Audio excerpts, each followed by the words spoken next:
এটা টোটালি প্রশাসনের অব্যবস্থাপনা, অবহেলা, অনিয়ম। ঠিক আছে, তারা চায় না, হয়তোবা তারা চায় না যে মানে শিক্ষার্থীরা এরকম ভালো ফ্যাসিলিটিস পায়। শিক্ষার্থীরা যদি ভালো ফ্যাসিলিটিস পায় তাহলে তো শিক্ষার্থীরা বারবার তাদের কাছে যাবে না। যদি থাকতো তাহলে দেখা যেত যে তাদের কষ্টটা অনেকটা দূর হয়ে যেত। এখন আমরা খোঁজ নেওয়ার চেষ্টা করছি যে কেন সিলিং ফ্যান দিচ্ছে না। সিলিং ফ্যান দিচ্ছে না, এইটার অন্যতম কারণ হচ্ছে তারা বলছে যে মেয়েদের সুইসাইড করার প্রবণতা, সেই জন্য সুইসাইড ঠেকাতে আমরা এখানে সিলিং ফ্যান দিচ্ছি না। তো এটা তো একটা মধ্যযুগে একটা বর্বরতা, তাই না? হাস্যকর না? এটা মধ্যযুগে একটা বর্বরতা যে ভাই তোমার যদি তুমি মনে করো মেয়েদের সুইসাইড করার প্রবণতা থাকে, ছেলেদের কি সুইসাইড করার প্রবণতা নাই? ছেলেরা তো অনেক মানসিক চাপে থাকে।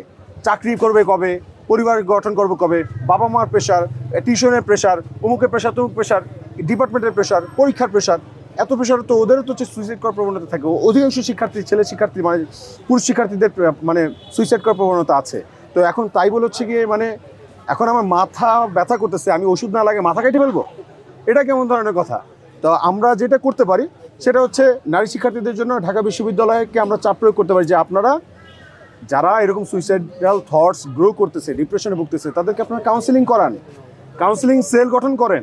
ঠিক আছে, বা তাদেরকে মানসিক মানে শান্তি পায় এমনভাবে তাদের এমন কিছু অ্যাক্টিভিটিস করেন যারা তাতে ওরকম অপটিমিস্টিক হওয়ার স্বপ্ন দেখে, এবং সবাই মিলে ওই সিদ্ধান্ত নেন যাতে কিভাবে এই সমস্যাগুলো সমাধান করা যায়। তাই বলে মনে করেন আমরা মেয়েদের হলগুলোতে ফ্যান দিব না, সিলিং ফ্যান দিব না, যে সে সিলিং ফ্যানের সাথে মানে রশি লাগে গলায় দিয়ে ঝুলে পড়তে পারে।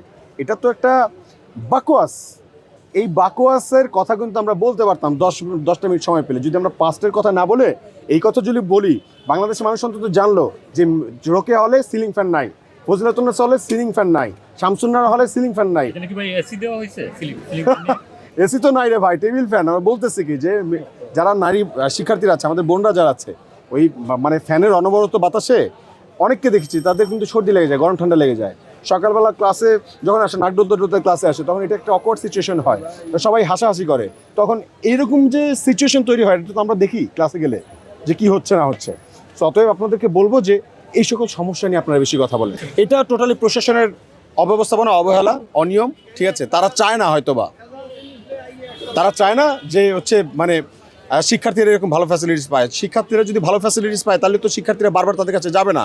তারা চায় লর্ড হয়ে থাকতে। আমরা লর্ড, আমাদের কাছে শিক্ষার্থীদের আসতে হবে, বারবার মাথা ঠেকাইতে হবে।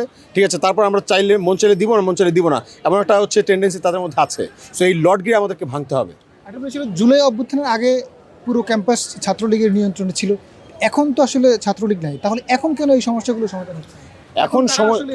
এখন টোটাল কথা আমরা তো এটাই আমাদের প্রশ্ন, কেন হচ্ছে না? এক বছর ধরে কেন হচ্ছে না এটা আমরা এখন প্রশ্ন আমাদের, কেন হচ্ছে না এই প্রশ্নের উত্তর খুঁজতে এখন সবাই ডাকসু চেয়েছে। এখন ডাকসু যেহেতু এখন ডাকসু হচ্ছে, যারা প্রার্থীরা আছে তারা যেন এই প্রশ্নগুলো সবাই মিলে করে এবং সেই প্রশ্নের উত্তরও যেন খুঁজে বের করে নিয়ে আসতে পারে, সেই জন্য এখন আমাদের লড়াইটা করতে হচ্ছে। আপনার কি মনে হচ্ছে ডাকসু নির্বাচনের পর আসলে এই সমস্যাগুলো সমাধান সম্ভব হবে? ডাকসু নির্বাচনের পর মানে কে করবে কি করবে না জানি না, তবে আমি কথা দিচ্ছি ঢাকা বিশ্ববিদ্যালয়ের প্রত্যেকটা শিক্ষার্থীকে সাথে নিয়ে আমরা সবাই মিলে ডাকসুর মাধ্যমে আমরা বিশ্ববিদ্যালয় প্রশাসনের কাছ থেকে যত সমস্যা আছে এবং যত অধিকার আছে আমাদের, সেগুলো আমরা সমস্যাগুলো সমাধান করব, আমাদের অধিকারটা আমরা আদায় করে ছাড়ব ইনশাল্লাহ।